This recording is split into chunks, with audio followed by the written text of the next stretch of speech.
मुझे मिलेंगे, बहुत गर्मी है, बीमार हो जाएगा, हम इसको वोट दे देंगे, आप उसको ले जाओ। बिना कॉन्स्टिट्यूंसी में घूमे हुए, और मैं 12,000 वोटों से मूलवा से एमएलए बना, 28 साल की उम्र में। वो जो लोगों का प्रेम मैंने देखा, वो जो मैंने महसूस किया, मेरी जिंदगी उन 8,000 वोटों ने बदल दी कि जो लोग जानते नहीं है, जो कभी पहचानते नहीं है, गांव में मैं कभी गया नहीं, आधी कॉन्स्टिट्यूंसी में घूमा, उसके बाद भी इतना विश्वास रखा उन्होंने कांग्रेस पार्टी पे, मेरे पे, कि मैंने सोच लिया कि अब मेरे को जिंदगी भर जनता की सेवा करनी है। इसलिए हार जीत का मायना मेरे जिंदगी में बहुत कम है, क्यों मैंने शुरू से सोच रखा है हारूं या जीतूं, लोगों के बीच में रहूंगा, लोगों के काम करूंगा, लोगों की सेवा करूंगा। और हारने के बावजूद भी मैं लगातार आप लोगों के बीच में रहा हूं, जो भी जयपुर आते हैं उनसे मिलता हूं, मेरा ऑफिस हमेशा खुला है, और जो भी काम होता है मेरे काम करने के प्रयास और कोशिश करता हूं। इसलिए आपका मेरा तांता सिर्फ राजनीतिक नहीं है, आपका मेरा तांता सिर्फ वोट का नहीं है, आपका मेरा तांता दिल से है, मेरी गहराई से है, मेरी जिंदगी के लक्ष्य है, मकसद से है। इसलिए आप लोगों को मैं मेरी जिंदगी के एक बहुत अहम, बहुत महत्वपूर्ण हिस्सा मानता हूँ। ये बात सही है कि पिछले 3 चुनाव में यहाँ से हारा, और ये बात भी सही है कि आपने दिल से मुझे समर्थन दिया, दिल से आपने मुझे वोट दिए।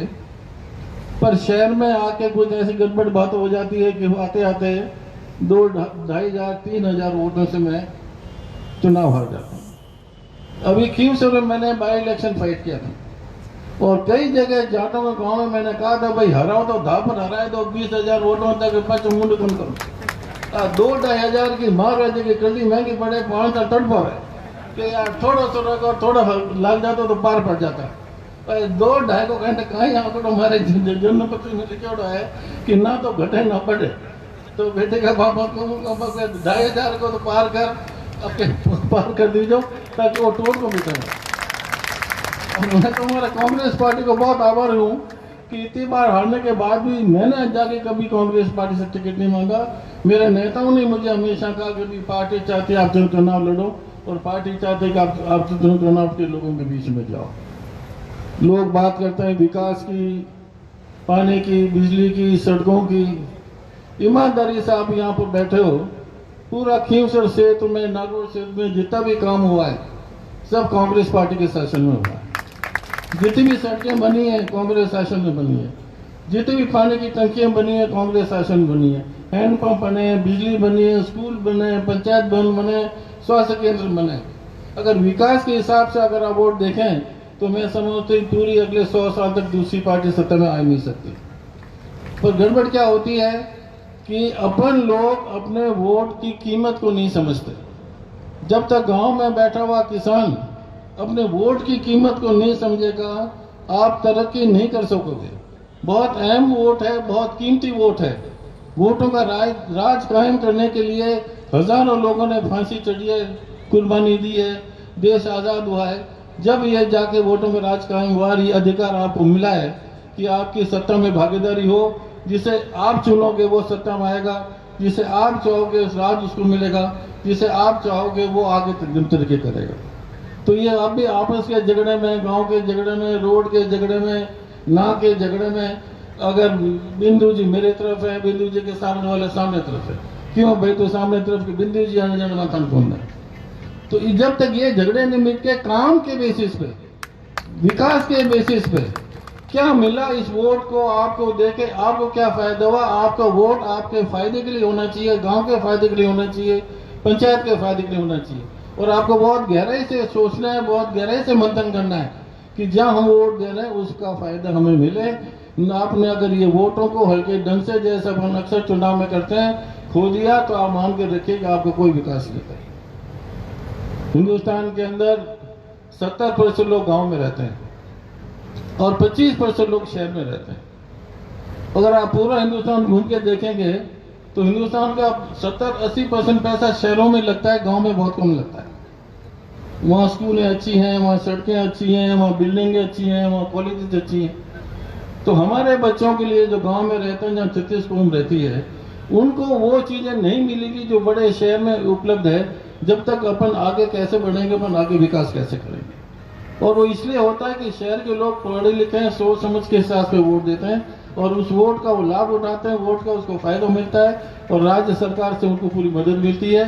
तो आप भी जब अपना वोट दें, गांव के झगड़े को भूल के, पंचायत के झगड़े को भूल के, आपस में ईगो का प्रॉब्लम भूल के, आप ऐसे आदमी को और ऐसे पार्टी को वोट दें जो दुख सुख में आपके बीच में रहा हो, जिसने काम करके दिखाया हो, जिससे 20, 30, 40 साल का एक विकास का इतिहास हो। और जब आप महसूस करेंगे कि भाई ये पार्टी हमारे लिए ठीक है, आप उसको जिताइए। और वो कांग्रेस पार्टी ही है, दूसरी पार्टी है नहीं।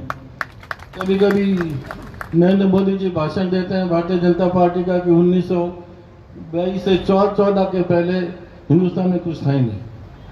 मोदी जी आए जब से हिंदुस्तान ने तरक्की की है, मोदी जी आए जब से सड़कें बनी हैं, मोदी जी आए जब से देश का विकास हुआ है। मैं आपको पढ़े लिखे लोगों को एक चुनौती दे रहा हूं कि भारतीय जनता पार्टी के शासन जितना भी राजस्थान में हुआ है, एक भी ऐसी बात बता दीजिए जो अपने खुद के सोच से, अपने खुद के विकास से, अपने विवेक से उन्होंने जनता के लिए कोई काम किया। सारे काम जो कांग्रेस पार्टी करती है, उन स्कीमों का नाम बदल के अपना आगे चला ले। सारी सड़कें, पंचायत भवन, पंचायत चुनाव जितने भी हुए हैं कांग्रेस पार्टी में हुए। भारतीय जनता पार्टी में कभी भी गांव में काम नहीं हुए। आप देख लीजिए पिछले 5 साल में जब कांग्रेस शासन होता है तो गरीब आदमी का कितना फायदा होता है, कांग्रेस के अंदर गरीब आदमी को कितना फायदा होता है भारतीय जनता पार्टी। तो इसलिए आपको अब सब पढ़ गए, लिख गए, स्कूल जाते हैं, आपस में बात करते हैं, तो नापिए, सोचिए गहराई से।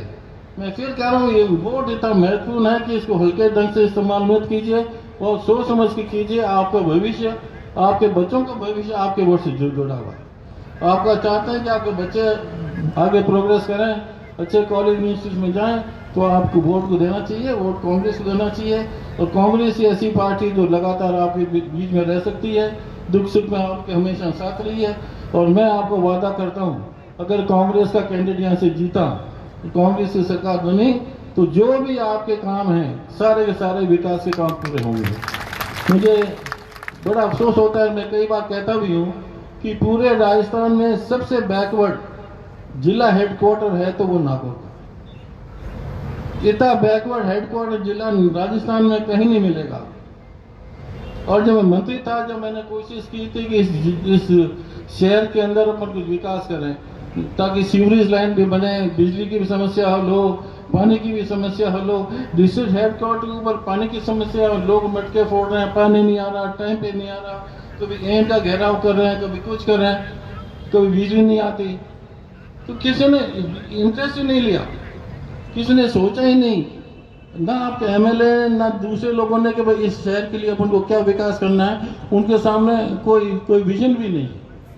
और मैं आपको वादा कर रहा हूँ, जितने काम मैंने गांव में कराए हैं उसी की तुलना में शहर भी इतना सुंदर, इतना अच्छा बनाएंगे जो कोई भी जिले का हेडक्वार्टर का शहर होना चाहिए। और अपन को गर्व होना चाहिए कि हमारे नागौर जिले का जो हेडक्वार्टर है इतना विकसित और इतना अच्छा है। अब जैसा हमने कहा टाइम बहुत कम है, 6 तारीख हो गई, 23 को प्रचार खत्म हो जाएंगे, 25 को वोट है। तो आप सब भाई से हाथ जोड़ के ये कहना है कि आप सब हरिंद्र मिर्धा बन के अपने अपने गांव में अपने अपने बूथ को संभालें, आप अपनी भागीदारी दें, आपका समर्थन चाहिए आपका, और एक नए ढंग से विकास करके नागौर शहर का, नागौर कॉन्स्टिट्यूंसी का, आसपास के गांव का जो भी काम हो सके अपन करेंगे। ये इस बात के साथ मैं मेरी बात समाप्त करता हूँ। आप आए, आपको इंतजार